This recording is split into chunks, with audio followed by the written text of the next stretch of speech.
ከመጽሐፉ ላይ ሌላኛው ሰፊውን ሽፋን ይዞ የሚገኘው ያው የአብዮታዊ ዲሞክራሲ ጉዳይ የዲሞክራሲያዊ ማዕከላዊነት ለግዞት ሰንሰለት ይዳረጉ የነበሩበትን አካሄዶች በሙሉ በስፋት ነው የዳሰስክበት።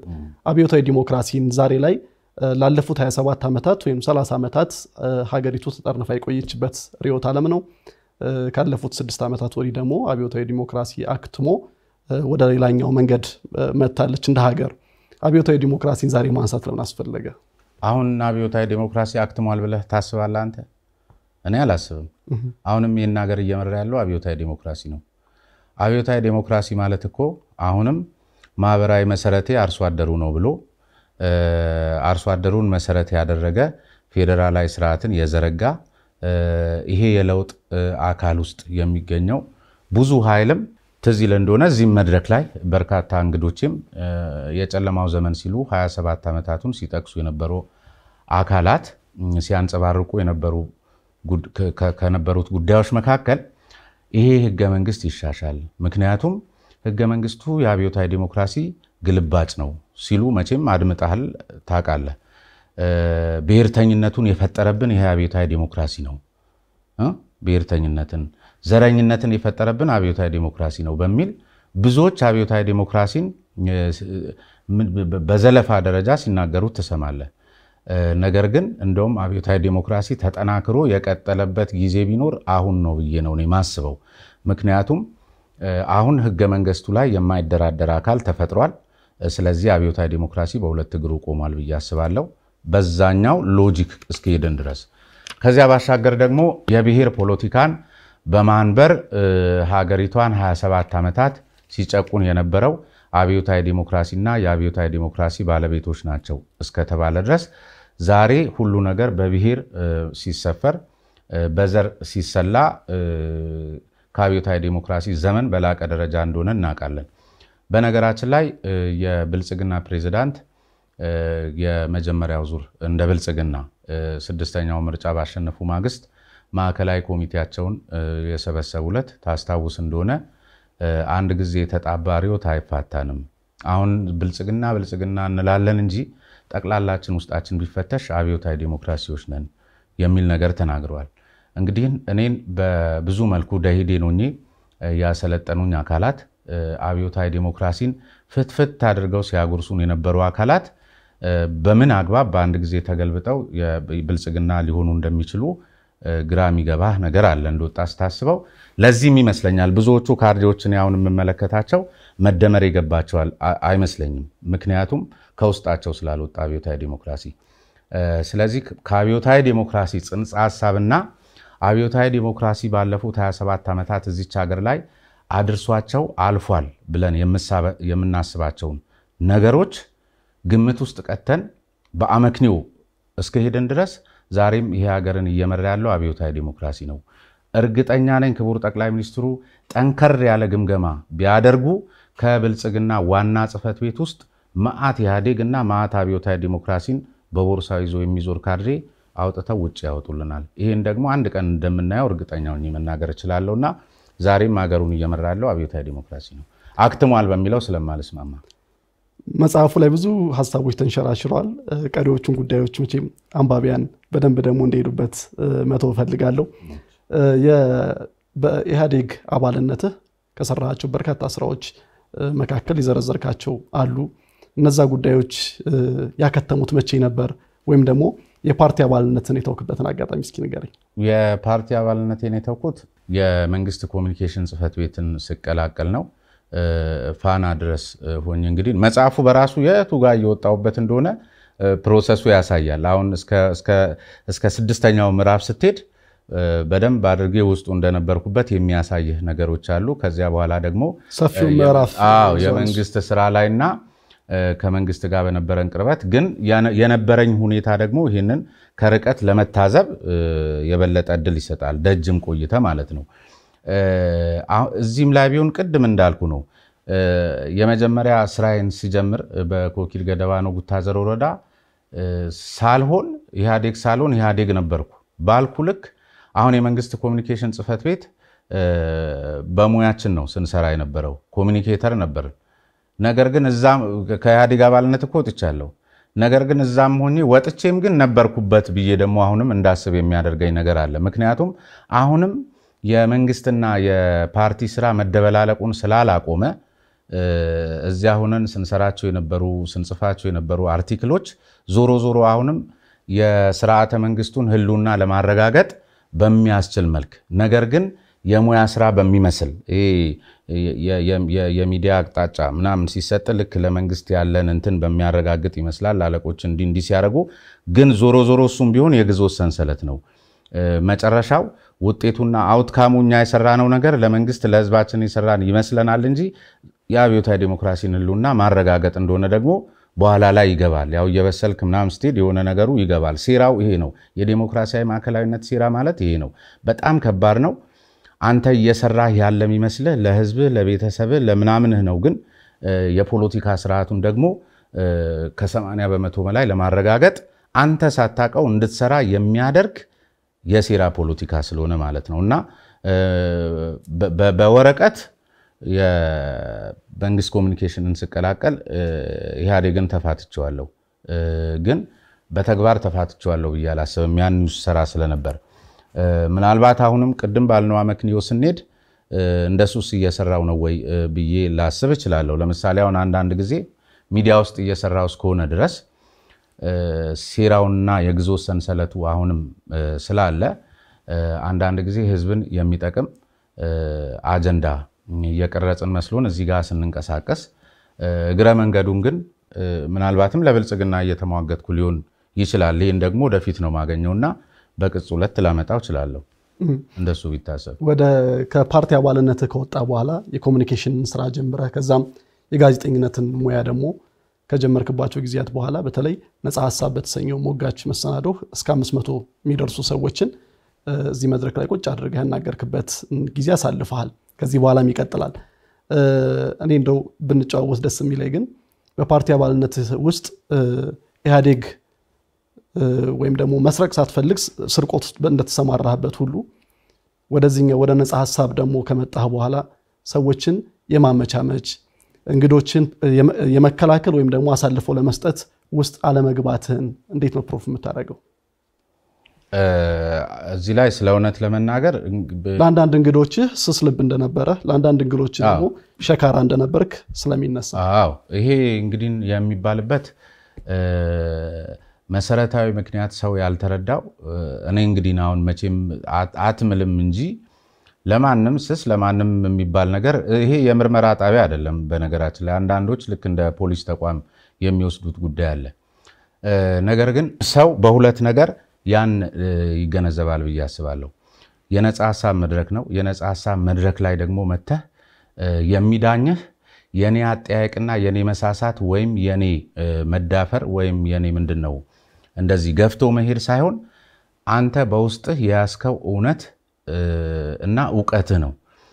እንግዲህ እዚህ ጋር የሚመጡ አካላት አብዛኞቹ ትልልቅ የሥራ ኃላፊዎች ናቸው። በፓርቲ ደረጃ ሊሆን ይችላል፣ በመንግስት የስልጣን ደረጃ ሊሆን ይችላል፣ ወይም በግለሰብም ደረጃ ቢሆን ትልልቅ ተቋማትን ማህበረሰብን የሚመሩ አካላት ናቸው። ስለዚህ የኔ ሳስቶለታል ወይም በጣም ምንድነው ብሎታል ተብሎ ኔጌቲቭሊ የሚወሳው ጉዳይ እንደሱ ሳይሆን መሰላት ያለበት ሰውየው የሚመራው ተቋም ላይ የተመደበው በዘመድ ከሆነ እዚህ ጋር መመለስ አይችልም።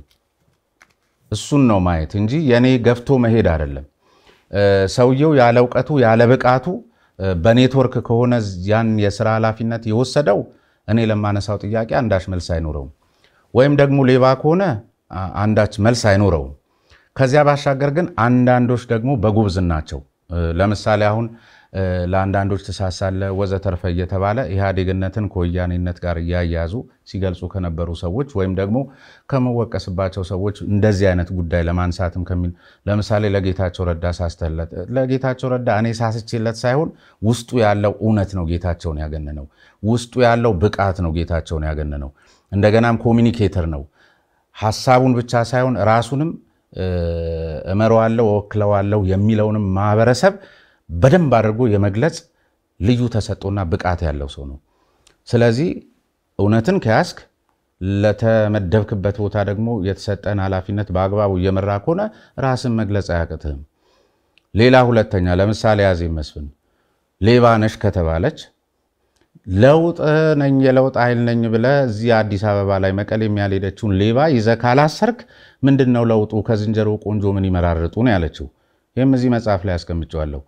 ስለዚህ ቀጥሎ ያለው የፖሊስ ስራ ነው። ስለዚህ ሰዎች ገብቶኛል፣ የመሳሳት ጉዳይ አይደለም። መጽሐፍ ላይ ሁለት መልክ ስላለ ነው። መግቢያችን ላይ ስለ ትርክት ያወራንበትን ነገር እዚህ ጋር እንድታመጣልኝ ስለፈለኩ ነው። ሰዎች መቼም ጥቅል ፍረጃ በጣም የተጠናወተን ጉዳይ ይመስላል። እዚህ ጋር የገለጽካቸውን ሰዎች ሌባ ናቸው ብለው ያለ መረጃ በድፍረት ሲናገሩ እንደነበረው ሁሉ አንተም እዚህ ንጽህናቸውን ለመመስከር ደፋር ሆነሃል። ምንድነው ማንሳሪያ? ንጽህናቸውን አልመሰከርኩም። እኔ የህዝብ ድምጽ ነኝ ብዬ አስባለሁ። ሰው እስከሚያነሳው ጥግ ድረስ ሄጄ ጠይቃለሁ። አሁን አንዳንድ ጊዜ መጠየቅ የሌለባቸውንም ጭምር ግን አሁን ለምሳሌ አሁን ባነሳ ነው ምሳሌ መሰረት ከይቅርታ ጋር አዜብ ስትነሳ እንግዲህ ብዙ የሚባል ነገር ነበረ። እሱን ሁሉ አንስተ ዲህማ ቆን እንደዚህ አይነት ሌባ ተሸክመ እንዴት ሄዳለኩ ነው። ከዚህ በላይ ጋዜጠኛ ድረስ መሄድ አለበት ነው የኔ ጥያቄ። አሁን ይሄንን እንደ መሳሳት የሚወስዱ ሰዎች አሉ። ገብቷል አይደለ? በሚገባ ልክ መልስህን መስጠት የምትችለው ውስጥ ያለው እውነትና የመግለጽ ብቃትህ ወይም ደግሞ ብስለትህ ልምድህ ነው። ስለዚህ እዚህ ቦታ ላይ መተው ተዳፈርካቸው ወይም በገሌ ልክ አልሳሳህለትም ተብሎ ከሆነ በእርግጥ ሰው ሁልጊዜ አንድ አይነት አይደለም። ይሄ ይታወቃል በተፈጥሯችን። እኔ እናንተ ዛሬ የምናወራው ኖሬ ነገ እናወራ ብንል የበለጠ ወይ ሊያምርልን ይችላል ወይ ላያምርልን ይችላል፣ ከዚህም ሊወርድብን ይችላል። ነገር ግን በመሰረታዊነት ግን ማንም ለማንም ተብሎ በነገራችን ላይ እንደሱ አይነት አስተሳሰብም ቢኖር ነፃ ሐሳብ እስከዛሬም የሚቀጥል አይመስለኝም። ሁለተኛ አሁን አንተ በገለጽክልኝ ደረጃም ደግሞ ለአንዱ እየሳሳው ለአንዱ ሞግንም ከሆነ ይሄ እኮ ተቋም ነው። ነፃ ሐሳብን ዋልታም ማቆየት አለበት ብዬ አላስብም። በዚህ ደረጃ በኔ ቁጥጥር ስር ሆኖ እኔ ሰዎችን እንደፈለግኩ ማነክስበትና ማራክስበት መድረክ ከሆነ ትልቅ ተቋም ሆኖ እስከዛሬ ለምን ዝም አለ የሚለውን ጥያቄ እኔ መልሼ አንተን ነው የምጠይቀው። በዚህ ደረጃ ወርጄ ሰዎችን ምክብበትና ማሳነስበት መድረክ ሆነ መቆም ነው ያለበት ብዬ አስባለሁ። መጽሐፍን ነው መጽሐፉ ይሄኛውን መድረክ ሳይሆን መጽሐፉ ያንተ ውልድ ነው፣ ያንተ ልጅ ነው መጽሐፉ፣ ያንተ ሐሳብ ፍሬ ነው መጽሐፉና እዚህ መጽሐፍ ላይ የገለጽካቸውን ሰዎች ነው ማንጸር የፈለኩት እኔ። ሰዎች በድፍረት ሌባ ናቸው ወይም ደግሞ ያለምንም መረጃ የሴራ አካል ነበሩ፣ የሆነ ማህበረሰብ የሆነ ግሩፕ ይበድሉ ነበር ተብለው የመፈረጃቸውን ያህል እነሱን ደግሞ በተቃራኒ ስትቆምላቸው አንተ ማንጸሪያህ ምንድነው? ፋክት ይሄ እውነታ የምንለውን ነገር ምን ያህል ይዛሃል ማለት ነው መጽሐፍ ላይ ስላሰፈርክ? እውነታው ምንድነው እንግዲህ መጽሐፉ ላይ ባለው ልክ ነው። በነገራችን ላይ እያንዳንዱን እንደ ቡድንም እንደ ግለሰብም በነበረበት ሁኔታ ላይ ስጠቀስ ያለ ማስረጃና ያለ እውነታ አይደለም። ምናልባት አንተ ለማንሳት የፈለከው ስፔሲፊካሊ የትኛውን ቡድን እንደሆነ ባላውቅም እዚህ ውስጥ የተጠቀሱ አካላት በምዕራፍ ተከፋፍለው እንደዚሁም በንዑስ ምዕራፍ ደረጃም የተከፋፈሉት አካላት በነበሩበት አውድ በነበሩበት ሁኔታ ላይ ባሉበት ልክ ነው የተገለጹት። ምናልባት በኮቴሽን ውስጥ ያው አንተ በምትለው ቋንቋ ለመግለጽ የሆነው ምዕራፍ ላይ ነግሶ ከመሰለህ የሆነው ምዕራፍ ላይ ደግሞ እንደ ስራው እዚህ ውስጥ ደኢህዴን አለ፣ ህወሓት አለ፣ ኦህዴድ አለ፣ ብአዴን አለ። ብአዴን ሆኖ የተወደሰም ያነሰም ሊኖር ይችላል። ኦህዴድም ሆኖ ከፍ ያለም ያነሰም ሊኖር ይችላል። ደኢህዴንም በተመሳሳይ ስም እያነሳን መናገር ስለምንችል መጽሐፍ ውስጥ ኦህዴድ እንደ ኦህዴድ የተለየ አንጸባራቂ ድል እዚህ ውስጥ አይሰጠውም ወይም ደግሞ ንፉግም አይሆንም። ተያይዘው አብረው ለሄዱባቸው ነገሮች በልካቸው ተያይዘው አብረው ለወደቁባቸው ነገሮች በልካቸው እንደ ግለሰብም እንደ ቡድንም ሁሉም እንደየድርሻው በተለየ ሁኔታ እዚህ መጽሐፍ ላይ ነግሶ የሚታይ አካል ያለ አይመስለኝም በኔ መረዳት። የተሻለም ሊያስተምሩ በነገራችን ላይ የተመረጡትን ምሳሌ ሊሆኑ ይችላሉ። ይህንን መጽሐፉን ርዕስ ሊገልጹልኝ የሚችሉና ላስተላልፍ የፈለኩትን ሜሴጅ በትክክል አድሬስ ሊያደርጉልኝ የሚችሉ አካላትን ነው እንጂ የመረጥኩት። በተመሳሳይ በርካታ ተያያዥነት ያላቸው ጉዳዮች ይኖራሉ። ነገር ግን አሁን ባለው ልክ በሰዓቱ በተለይ ይሄን ለውጥ አስቀጥሎ ከሜዳ አኳያ ሀገር እየሄደችበት ያለውን ያልተገባ መንገድ ይሄን ያልተገባ መንገድ ደግሞ እያሳለጡ የሚገኙ ካድሬዎችንና የሚዲያ ሙያተኞችን ለማይስ የሚያስችሉኝን ጠቀስኩ እንጂ ሌሎችም አሉ። በዚህ ሂደት ውስጥ ግን ሁሉም እንደየልኩ ቀረበ እንጂ የሆነ የማዳን ተልኮ ምናምን የሚባል አለ ብዬ ነው ያላስብም። በዚህ የግዞት ሰንሰለት የተሰኘው አዲሱ መጽሐፍህ ቅጽ 1 ላይ ከጫፍ እስከ ጫፍ ብንሄድ ልናነሳው የምንችለው ነገር ቅድም ስንል እንደነበረው የአብዮታዊ ዲሞክራሲን ብሎም ደግሞ የዲሞክራሲያዊ ማዕከላዊነትን ነው። በዚህ ውስጥ ልትለን የፈለከውን ጥቅል ነገር ብሰማ ደግሞ ደስ ስለሚለኝ ነው። ምክንያቱም አብዛኛው በአብዮታዊ ዲሞክራሲ ውስጥ ተጠምቆ የቆየው አካል አብዮታዊ ዲሞክራሲን በግልጽ አላወቀውም ወይንስ ደግሞ አብዮታዊ ዲሞክራሲን ህዝቡ ደግሞ አልተረዳውም? ለሌ የፈለኩት ምንድነው መረዳታችን ሁልጊዜ እንደ ሚዲያም እንደ ፓርቲም ማህበረሰቡ ቅኝቱ፣ አረዳዱ፣ አሰላለፉ ትክክለኛ መረጃን መሰረት ያደረገ ሊሆን ይገባዋል እንጂ በካድሬው ትወታ አይደለም። ምናልባት ያንዳቸው ስቶሪ ላይ ተመለከቷልኝ። እኔ እንግዲህ ያው እዚሁ ላይ እንደተመለከተው በርካታ ጊዜያት ከኢህአዴግ ጋር ቆይቻለሁና ኢህአዴግ የሚባል የለም የሚል መከራከሪያ ያነሳልኝ እንግዳ ነበረኝ አቶ ታምራት ላይ ነኝ። እንግዲህ እሳቸውም ኢህአዴግ ሆነው ማለት ነው። እውነት ነው። ከዚያ በኋላ ያሉ ፍልስፍናዎችን ስመለከት በየትም ዓለም ግንባር ተኩኖ 27 ዓመት አይኖርም። ቢበዛ 3 ዓመት ነው፣ አነሰ ቢባል 6 ወር ነው። ግንባር ማለት የፓርቲዎች ፓርቲ ማለት ነው። የራስህ ፕሮግራም ኖሮህ የራስህ ርዕዮተ ዓለም ኖሮህ የራስህ ከዚያ በኋላ በሆነ ጉዳይ ላይ ሊያስተሳስር የሚችል መለስተኛ ፕሮግራም ነድፈህ አንድ የምትሆንበት ግንባር ነው። ነገር ግን የደኢህዴንም ርዕዮተ ዓለም አብዮታዊ ዲሞክራሲ ነው፣ የኦህዴድም አብዮታዊ ዲሞክራሲ ነው፣ የብአዴንም አብዮታዊ ዲሞክራሲ ነው። አንዳንድ ጊዜ እነገሌ የበላይነት አለ የሚባለውን ነገር ሊያሳምነኝ የሚችለው እኔ ይሄ ከግለሰቦች መጠቀም ምናምን ጋር ሳይሆን ይሄ መረዳት ይመስለኛል።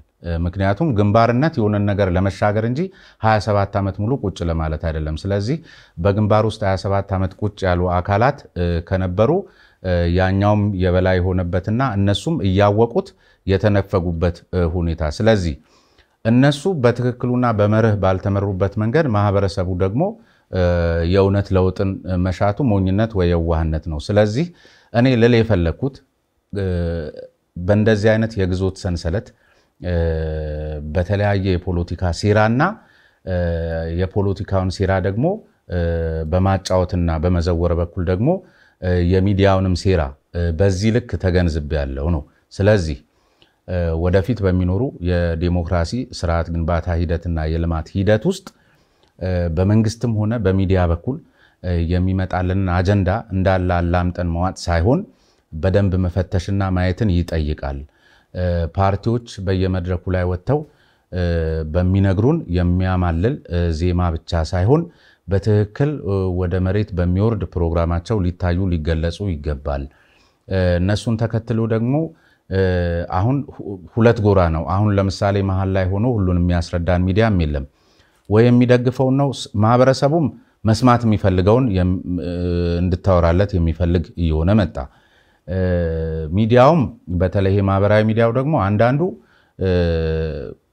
ከገበያ ጋርም አያያዘውና ሰው መስማት የሚፈልገውን ወይም መሆን የሚፈልገውን የማጫጫው ጉዳይ እዚህ ሀገር ላይ በረታ።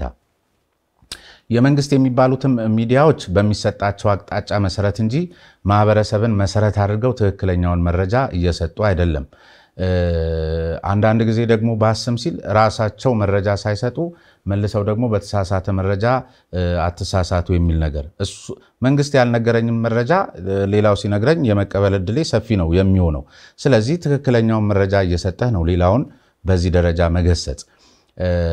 ስለዚህ እንደዚህ አይነት የግዞት ሰንሰለት አሁን ቀልድ ይመስላል እንዲህ ስታየው ነው ወይ ድራማ የሚመስል ነገር ሁሉ አለው። እንዲህ ይሄ ግን እውነት ነው የኖርነው ነው። እንዲህ አይነት እውነት ከዚህ በኋላ ለሀገራችንም ለማህበረሰባችንም ለማንም አያስፈልግም። ከእንደዚህ አይነት ጫወታ እንውጣ ነው ለሚዲያውም ለፓርቲውም ለካድሬውም ለሁሉም። ማህበረሰቡም ደግሞ በተመሳሳይ ካድሬዎቻችን ሚዲያዎቻችን የሚያወሩልን ነገር ለራሳቸው ጥቅም ለራሳቸው ፍላጎት በዚህ ደረጃ ጠምጥመው ህልውናቸውን ለማረጋገጥ እንጂ በተገቢው መንገድ ስላልሆነ ያኔ በነበርንበት ሰዓት ላይ ይሄን እኔ በማሳልፍበት ሰዓት ላይ በእንደዚህ አይነት መልኩ ውስጥ ተሳስተን ኦር ተሸውደን ሀገር እንዳታድግ ምናልባትም ወደ ኋላ ተመልሳ እንድትሄድ የነበረን አስተዋጽኦ በዚህ ልክ ነው። ከዚህ በኋላ ግን ይሄ አይደገም። የሚመጡ ጉዳዮችን በምክንያት በፍልስፍና በደንብ አድርገን አጠይቀን ሃይሰን ነው መከተልም መደገፍም መቃወምም። በምክንያት መደገፍና መቃወምን ደግሞ ለማበርታት የኛ መረዳትና የሚዲያዎቻችን አስተዋጽኦ የላቀ ስለሆነ በዚህ ልክ እንሁን ነው ለሁሉም። ምክንያታዊነትን እንደመረህ አድርገህ የገለጽክባቸው በርካታ ቦታዎችን አይቻለሁኝና ከዛ በኋላ ድንገት ኢህአዴግን በጣም በግልጽ የተቸበት እንደገና ደግሞ ገመናውንም በደንብ ያሳየበት ለአንባቢያን በራሳቸው መረዳት ደግሞ እነሱ የሚያነሱት ነገር ሊኖር ይችላል። ከዛ በኋላ እንደው ስሜነህ ብልጽግና ፓርቲ ተቀላቀለ ወይ የሚለው ሐሳብ ይነሳል። አባል ነው ወይ? ቀደም ሲል እኮ ነግሬህ ነበር። ምናልባት ሳላስበው የሰራው ከሆነ ቀደም ሲል ኮኪል እንደገባው ሳሎን እንደሆንኩት ሁሉ ሳሎን ሆኜ ከሆነ አላውቅም። ነገር ግን በይፋ ብልጽግና እንዳልሆንኩ ደግሞ ለማረጋገጥ ወይም አይደለውም ብሎ መናገሩ ፋይዳ ያለው አይመስለኝም። በተለያየ መልኩ የብልጽግና መድረኮች ላይ ታይቼም ተሳትፌም አላቅም አይደለውምም። ግን ደግሞ በእርግጠኝነት መናገር የምችለው አንድ ጉዳይ አለኝ። ሁል ጊዜ ስትሰራ ወደርኩም ጠላውም ይሄን ሀገር እየመራ ያለው ብልጽግና ፓርቲ ነው። እኔ ብደግፈው አባሉ ባልሆን ማሳነስበትም መጠቅሞም ላይኖር ይችላል። ምናልባት ባልጠቅመው ማሳነስበት ነገር አይኖርም። ነገር ግን ይሄን ሀገር እየመራ እስከሆነ ድረስ እኔ ደግሞ ብልጽግናን ማወቅ አለብኝ ብዬ አምናለሁ ሀገር ስለሚመራ። ስለዚህ ከአንድ የብልጽግና ፓርቲ ካድሬ ምናልባት ያልተናነሰ ምናልባትም የበለጠ የብልጽግናን ፍልስፍና አውቃለሁ ብዬ ግን አስባለሁ። በመደመር ጉዳይ ላይ እኔ ነኝ ያለ የብልጽግና ካድሬ መጥቶ ቢከራከረኝ ከሱ ያልተናነሰ ላወራ ልናገር እንደምችል ይገባኛል። ምክንያቱም ሁሉ ጊዜ የፖሊሲ ጉዳይ ስታስፈጽም የብልጽግና ፓርቲ ፖሊሲ ነው ተግባራዊ እየሆነ ያለው። በኢህአዴግ ጊዜ አንዱ የተገነዘብኩት ነገር ምንድነው?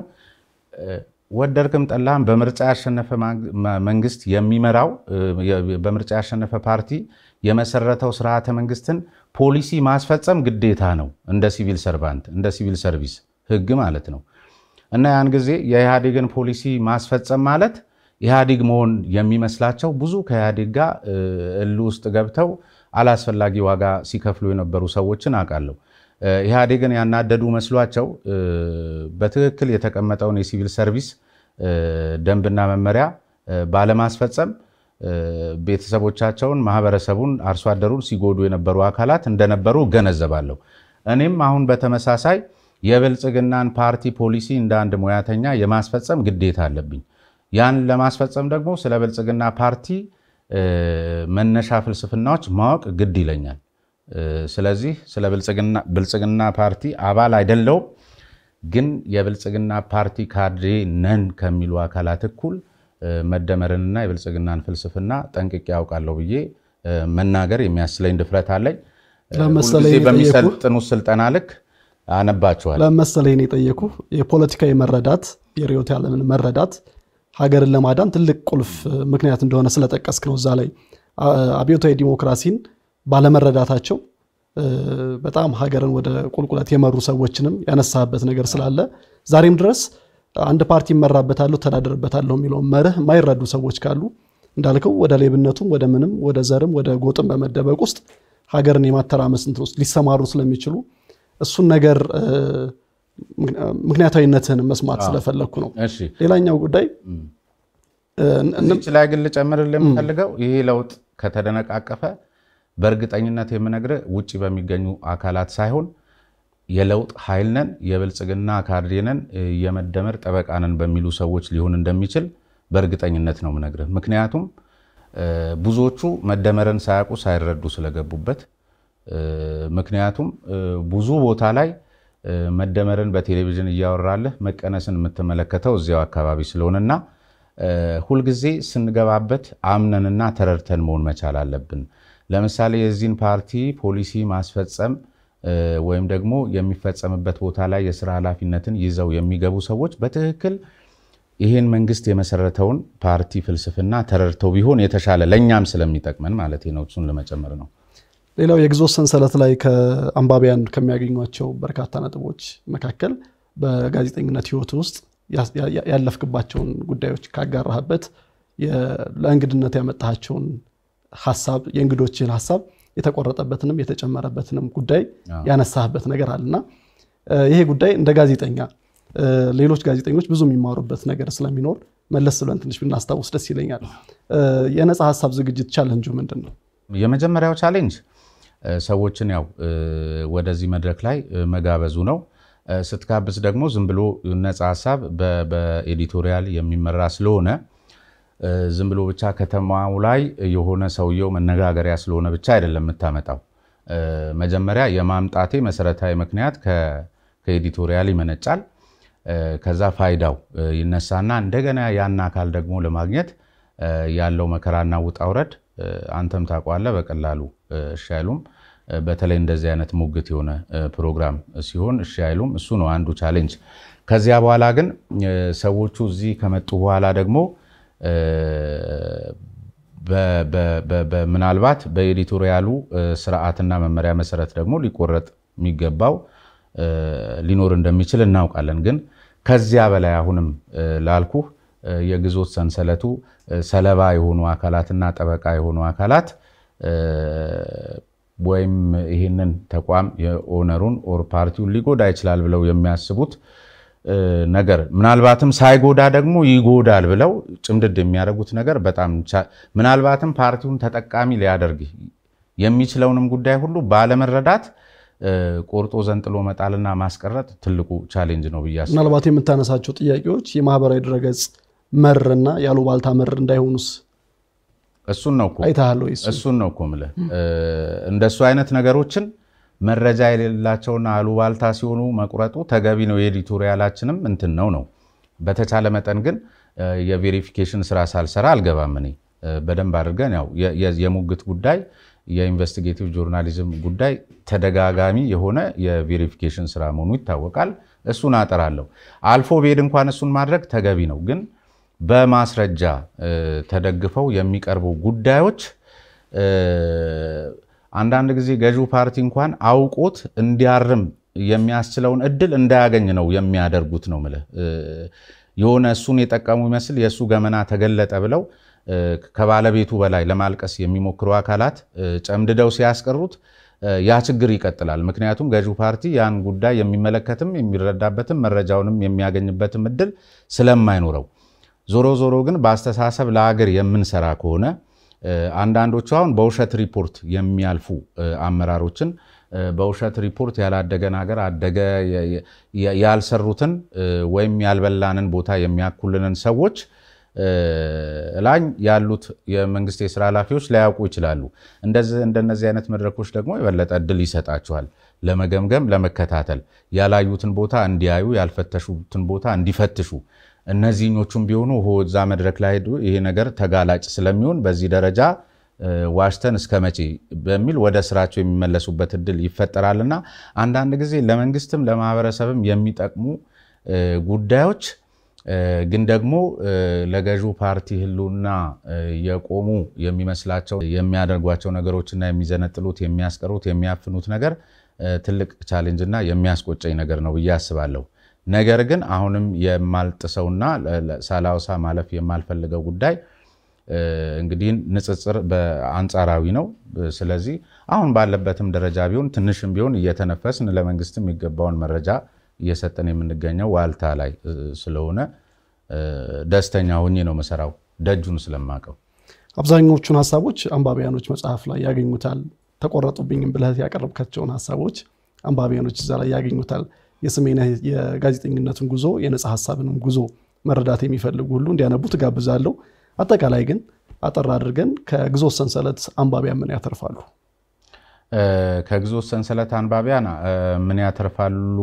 በመሰረታዊነት አንደኛ ይሄ በደቦ ከመነዳት ይድናሉ ብዬ አስባለሁ። ምርጫ 97 ላይ እንግዲህ በተለይ በእኛ እድሜ የሚገኙ አካላት የነበራቸው ተሳትፎና የላቀ አስተዋጽኦ ግብግብ ይታወቃል። እንግዲህ በዚያ ጊዜ የነበሩ መራጮችም ለመመረጥ እጩ የነበሩ አካላትም ዛሬም ድረስ አሉ። የምርጫ 97 አንጎበር እስካሁን ድረስ ሳይለቀን ያን መሰረት አድርገው ደግሞ ዛሬም ድረስ ተመሳሳይ ሽወዳ ውስጥ ሊገቡ የሚሞክሩ ፖለቲከኞችንም ብዙዎችንም እየተመለከትን ነው። ስለዚህ በዚያ ሂደት ውስጥ ደግሞ መስሏቸው ብዙ ዋጋ የከፈሉ አካላትም አሉ። ስለዚህ በደቦ ምክንያታዊ የሆነ ድጋፍ ውስጥም ሆነ ተቃውሞ ውስጥ መግባት ምን ያህል ለኪሳራ እንደሚዳርግ የመረዳትንና በምክንያት መቃወምንና መደገፍን ሊያስተምር ይችላል ብዬ አስባለሁ። ከዚያ ባሻገር ደግሞ እንደ ሚዲያም የሙያ ባልደረቦቻችንም ታሪክ በዚህ መንገድ ግልጽ የሚሆንበት እድል ስለሚፈጠር ሰርቶ ማለፍን ቢያንስ እንደ አንድ ቁም ነገር ሊወስዱት ይችላሉ ብዬ አስባለሁ።